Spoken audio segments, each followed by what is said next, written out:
अस्सलामुअलैकुम। मैं डॉक्टर रऊफ राना अपने डिजिटल चैनल पर आपको खुश आमदीद कहता हूं। आज बात करूंगा इवियॉन कैप्सूल के बारे में और ख़ुसूसन उस बारे में कि इवियॉन कैप्सूल जिल्द पर लगाने का कोई फ़ायदा है या नहीं फ़ायदा। इवियॉन कैप्सूल विटामिन ई का एक कैप्सूल है। इसको ज़्यादा फेम उस वक्त मिला जब बहुत सारे डर्माटोलॉजिस्ट ने, बहुत सारी ब्यूटिशियंस ने ये रेमेडी निकाली कि इसको पिंच करके इसका ऑयल जिल्द पर लगाएं तो इसका बहुत ज़्यादा फ़ायदा होता है और स्किन ग्लो करती है। आज हम इसी के बारे में बात करेंगे। इससे बात करने से पहले हम स्किन के बारे में जान लेते हैं। स्किन एक बॉडी का बहुत बड़ा ऑर्गन है जो खुदा ने, कुदरत ने हमारे जिस्म के इंटरनल ऑर्गन को प्रोटेक्ट करने के लिए बनाया हुआ है। ये हमारे जिस्म के जितने भी अंदर के अज़ा हैं उसको प्रोटेक्ट करता है और इसीलिए इसकी परमेबिलिटी, इसकी जज़ब करने की सलाहियत बहुत ही कम रखी गई है, बल्कि ना होने के बराबर की हद तक है। जैसे कि अगर आपके जिस्म के ऊपर कोई पानी पड़ गया या कोई भी चीज़ पड़ गई, ऑयल डल गया या कुछ भी चीज़ एक्सीडेंटली गिर गई या आप स्विमिंग कर रहे हो, तो ऐसा नहीं है कि पानी आपके जिल्द से एब्जॉर्ब हो रहा है और जिस्म के अंदर जा रहा है। ये जिस्म को बाहर की जितनी भी चीज़ें हैं, लिक्विड है, एयर है, हर चीज़ से प्रोटेक्ट करती है। इसकी जो जज़ब करने की सलाहियत है वो बहुत ही कम, बल्कि ना होने के बराबर है। इसी जज़ब करने की सलाहियत जो ना होने के बराबर है, इसी वजह से जो जिस्म है वो बाकी बाहर के जो एटमॉस्फेयर है उससे महफूज रहता है। अब आपके जहन में ये बात आ रही होगी कि अगर जिल्द के जज़ब करने की सलाहियत नहीं है, बिल्कुल नहीं है, तो बहुत सारी क्रीम्स, मेडिकेटेड क्रीम्स जो हैं वो क्यों जिल्द पर लगाई जाती हैं अगर वो जज़ब ही नहीं करती।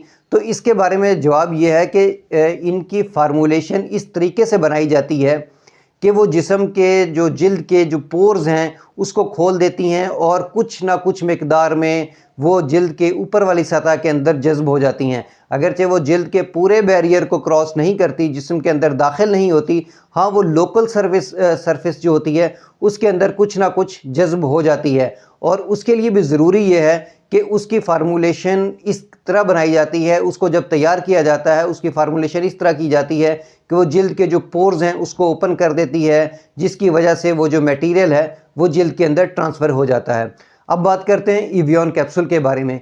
इवियॉन कैप्सूल जब फार्मूलेशन इसकी हुई है तो ये इवियॉन कैप्सूल इस मकसद के लिए बनाया गया है कि ये खाने के लिए, कि आप इसको पानी के साथ लें और जिल्द के मैदे के अंदर जाएगा और मैदे के एंजाइम के साथ मिलकर ये ब्रस्ट होगा और ये एब्जॉर्ब होगा आंतों के अंदर। इसको फार्मूलेशन इस तरीके से तरतीब नहीं दी गई कि इसको जिल्द पर लगाएं और ये जिल्द जज़ब करेगी। अब सवाल ये पैदा होता है कि जब हम जिल्द पर लगाते हैं तो होता क्या है। तो ये जस्ट एक मॉइस्चराइज़र का काम करता है। जिस तरह आप कोई भी ऑयल जिल्द के ऊपर लगाते हैं वो तो मॉइस्चराइज़र का काम करता है, बिल्कुल इसी तरीके से ये भी जस्ट एक मॉइस्चराइज़र का काम करता है। जब तक जिल्द के ऊपर ये ऑयल मौजूद होता है तो जिल्द ग्लो करती हुई महसूस होती है।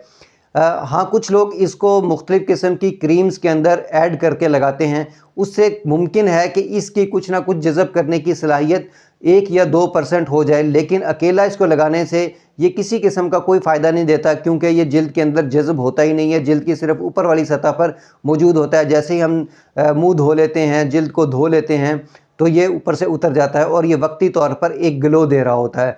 किसी दूसरी क्रीम में इसको मिलाकर जब लगाया जाता है तो कुछ ना कुछ मिकदार, 1 या 2% की मिकदार कुछ ना कुछ दूसरे उसके साथ मिलकर जिल्द के अंदर जज़ब हो जाती है। इसलिए मेरा मशवरा ये है कि अगर आपने इवियॉन कैप्सूल विटामिन ई का भरपूर फ़ायदा हासिल करना है, खा वो स्किन के लिए हो, नेल के लिए हो, हेयर के लिए हो, गर्ज़ किसी भी वजह से हो, तो बेहतर ये है कि आप इसको खाएं, खुराक के साथ खा लें। जैसे ही हम खुराक के साथ खाते हैं तो ये खून में जज़ब हो जाता है और हमारी जिल्द तक भी पहुंच जाता है। इस तरह खाने से इसके फ़ायदे ज़्यादा ज़ाहिर हो सकते हैं। मुझे उम्मीद है कि मेरी ये मालूमात आपके लिए फ़ायदेमंद होगी। अल्लाह आपको और आपके तमाम अहले खाना को सेहत वाली ज़िंदगी अता करे। अल्लाह हाफ़िज़।